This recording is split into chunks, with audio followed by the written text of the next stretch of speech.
What's up? My name is Emmy Lou and I am a medium. So today I'm going to be reading some ghost stories, which is my favorite thing to do. The little baby bird is chirping in the background. Hi, Finley. She's a little cute little poof.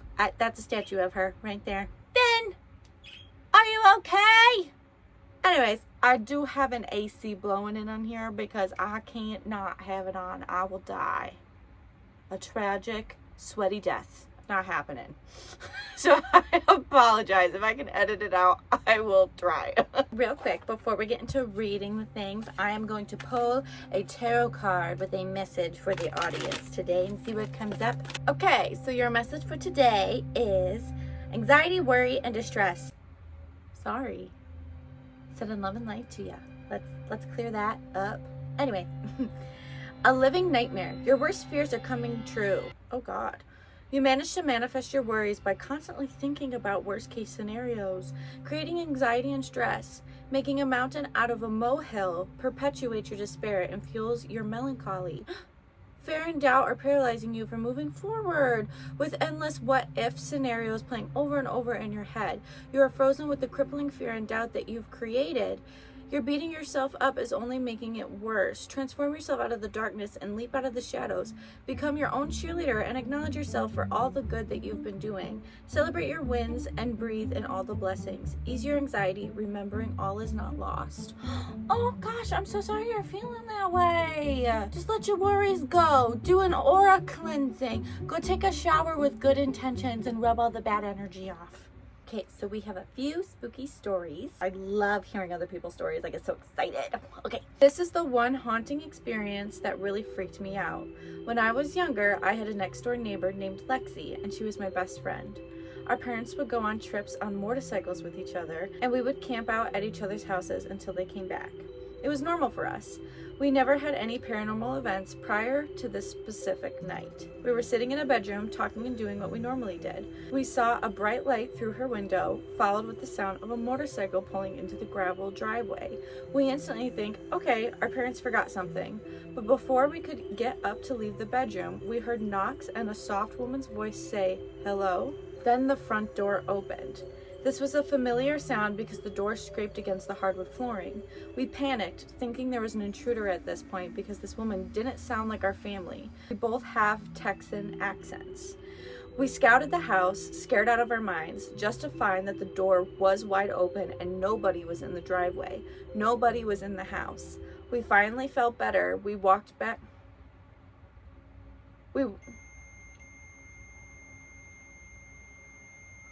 Why is the temperature thingy still going off? Could you step away from the REM pod, please? If there's a spooky, thank you.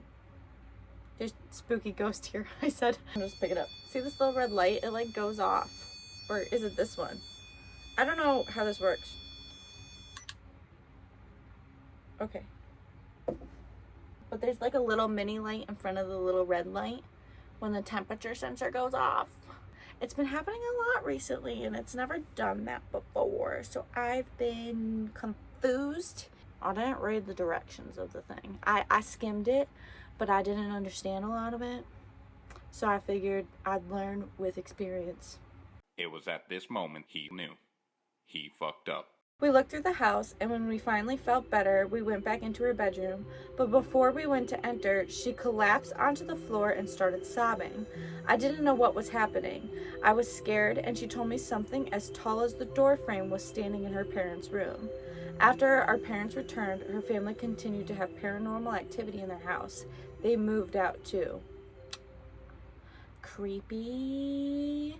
Also, that's pretty believable because like when there's like a spirit or like energy around, like it can really affect some people. So like her sobbing and stuff like that, or she could have just been like totally scared from like seeing something.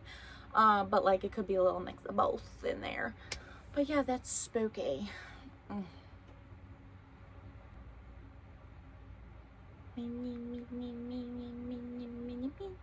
I have $30,000 in credit card debt. Pretty spooky. That would scare me.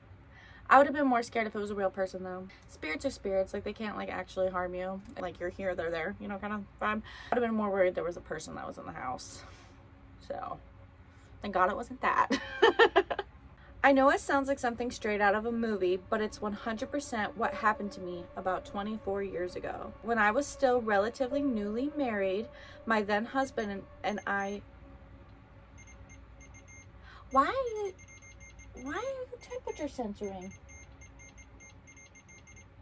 I don't know if you guys can see that, but the little light is flashing. Oh, why'd you stop?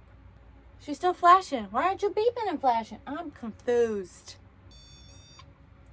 One second. I'm gonna take the battery out and put it back in here and see if that changes anything. Hey, it's not working.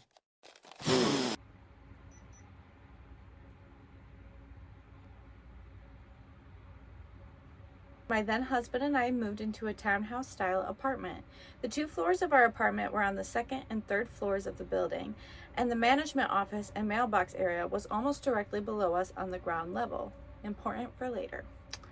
The woman who managed the building was older, didn't care for the property well, and usually spent most days chain smoking Camel non-filters in her office and being a hateful old racist. Oh gosh, that's sad. Imagine renting a place from Juno, the social worker from Beetlejuice, but less helpful. She really resented that we had the townhouse, claiming we had lied about being pregnant when we moved in, because she didn't want to rent that unit to people with children. She also made a few nasty remarks about my husband due to his race. She was a peach, truly. So after kiddo was born, I was a stay-at-home mom, just busy keeping the house clean and the baby occupied, without a car or local mom friends. After lunch, the kiddo needed a bath. Anyone who's fed a 9-month-old baby knows the mess that can happen. So I went upstairs and ran the tub. Soon, I had the baby sitting happily splashing in one of those suction cup bath seats. Ghosty stories that deal with kids gives me such anxiety. I don't know why. It makes me so nervous and scared because, like, I think about all the horror flicks and, like, I'm just always worried about the child.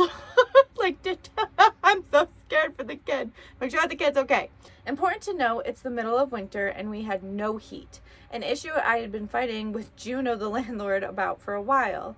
Among other maintenance issues, like my ceiling fan or the garbage disposal that was held on with duct tape and leaked, we basically had to keep a space heater or 2 in every room to keep the chill off. I had taken one of the space heaters in the bathroom to keep the bathroom warm enough for bath time and had it sitting out of reach and out of splashing distance on top of the bathroom counter. This is giving me anxiety. I was standing in the bathtub getting ready to lift the baby out when all of a sudden the space heater started to rock back and forth when it had not been rocking before. I had this horrible feeling of dread as I looked at the heater, and I just reacted because I knew I couldn't get both of us out of the tub in time. I reached down to grab the baby seat, ending up pulling it off of the tub and dropping the baby over the side of the tub to the bathroom floor just as the heater got to the end of the cord. It thumped into the shower door, bounced off the edge of the tub, and landed on its side on the floor a couple inches away, where it shut off. Had an auto shut off in case it got tipped over. When I looked over to the corner of the bathroom, that part of the room seemed to just get darker, like it was filling up with shadows. There was no smoke, no change in lighting, no windows, so no sun going behind a cloud. It was just darker. I also started to smell cigarette smoke, Camel non-filters, which I knew the smell of well from being in Juno's office all the time to get things fixed. The smell was so thick it made me cough and my chest ached. But I couldn't see any smoke haze, and I felt this overwhelming sensation of hatred and malice, like someone was standing there giving me a death glare. I grabbed the baby and a towel and ran downstairs. I was so freaked out I couldn't bring myself to go back up there, and I used some diapers from the diaper bag and kept the baby wrapped in the towel and cuddled up to stay warm. I stayed down there the entire rest of the day until my husband got home. Every so often, I'd look up the stairs to the bathroom, but I didn't want to take the baby up there, and I was afraid to leave him alone downstairs. When he asked me why the baby wasn't dressed, I told him about the heater and the smoke in the bathroom, and he went up to check, figuring it was yet another maintenance issue. There was no electrical issues, no damage to the outlet, no smoke, no cigarette smell. He put the heater back on the counter and turned it on, watched it for a few minutes, and it didn't rock. So it didn't rock itself off the counter earlier. He laughed it off, but later that day, we heard Juno's adult son downstairs near the mailbox yelling his head off at people. And that's when we found out she had a massive heart attack in her office earlier that day, and he'd found her dead in her chair with a Camel non-filtered still in her hand. Again, I say this in almost all my videos. If you're an asshole in life, you're an asshole in death. It just is what it is. I really don't believe in like evil spirits. It's always just somebody being a dick. Like, ugh. Oh, that is so scary. What a horrible woman. What a horrible woman to put a mother and a baby in danger, even in the afterlife. Like, what the heck? Also, like, stand your ground. She's not allowed to be in there. Ugh, that's just devastating. How sad. Honestly, terrifying. It does sound like a horror movie. That's spooky. That's spooky ooky. The fuck was that? Oh, it's a watch. I grew up in a farm town, and the only place to get groceries was the family-owned supermarket called Robertson's. The Robertson family was very active in the community, but also had a reputation from miserly to straight-up evil, depending on who you asked. If you asked me and the rest of the bag boys, Robertson's had a dark aura around it.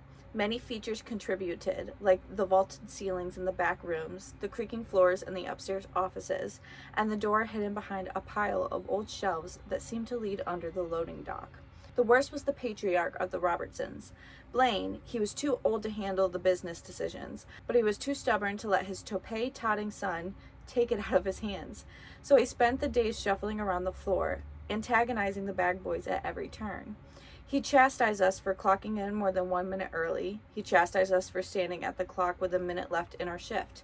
He chastised us for our laziness the second we weren't actively moving items. I always joked that Blaine was a vampire. He just refused to die. Blaine had showed up at about 9 o'clock to take care of some office work upstairs. With all of our closing duties done, my partner for the night and I lollygagged in the stockroom, right at the foot of the office stairs. When 10 o'clock rolled around and it was time to close, I figured I'd let Blaine know we were locking up. I started up the stairs and suddenly noticed it was dark. I got to the top and looked around. Not a single light in the offices was on. We had stood at the bottom of the stairs the entire time, and Blaine had not passed us. Even when Blaine isn't looming, strange things happened upstairs. The exposed water pipes leading upstairs twang like someone hit them with a hammer. Footsteps on the creaky floor echo through the whole back room. All of this happens when the offices are pitch black as we stand next to the stairs. One night, my partner and I got freaked out by the noises from the offices and decided to spend the remainder of the shift lapping the store. But as we walked perpendicular to the aisles, a can of green beans halfway down the vegetable aisle suddenly fell off the shelf. We put it back in place and started walking again. 2 aisles down, another can fell off. This time, as I put it back in place, a can 15 feet down the aisle flew off the shelf. We left that one sitting and huddled around the cash registers for the rest of the shift. To top it off, though, a bag boy requested to be taken off night shifts after an experience he had in the break room. The break room had 2 small bathrooms, male and female.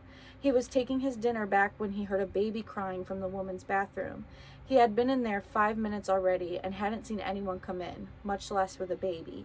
He endured the crying for 5 more minutes before he got concerned and knocked on the door. Repeated knocks and questions got nothing back except for nonstop bawling. He was finally convinced something had happened to the mother and cracked the door open. The room was completely dark and empty.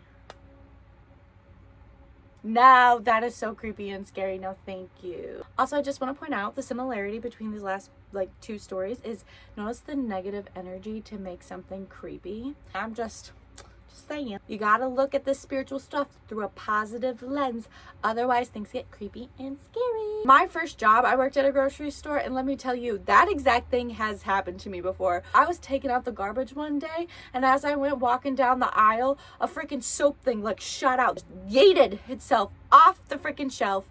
I was alone, okay? I was the only person there running the store. There was nobody else in the freaking building, and after it happened, I dropped the garbage. I dropped it, looked at the soap, dropped the garbage, and ran back into the little office room and watched the video footage of that thing flying off the shelf. I was so scared. I checked the store cameras to make sure I was the only person in there, and I was like, what the heck? And eventually I calmed myself down, walked back out there, put the soap on the shelf, and took the garbage out, and everything was fine. But that's happened to me before, so 100% believe that. Anyways, guys, I'm gonna end the video there. If you like content like this, please like and subscribe. It really helps out my channel. And if you have a spooky ghost story and you want it featured in one of my videos, comment your paranormal story down below and I might put you in my next video. With that being said, I love you guys. I'm sending you all love and light and positive energy, and I hope you have a wonderful day whenever this reaches you. And yeah, I love you guys. Bye.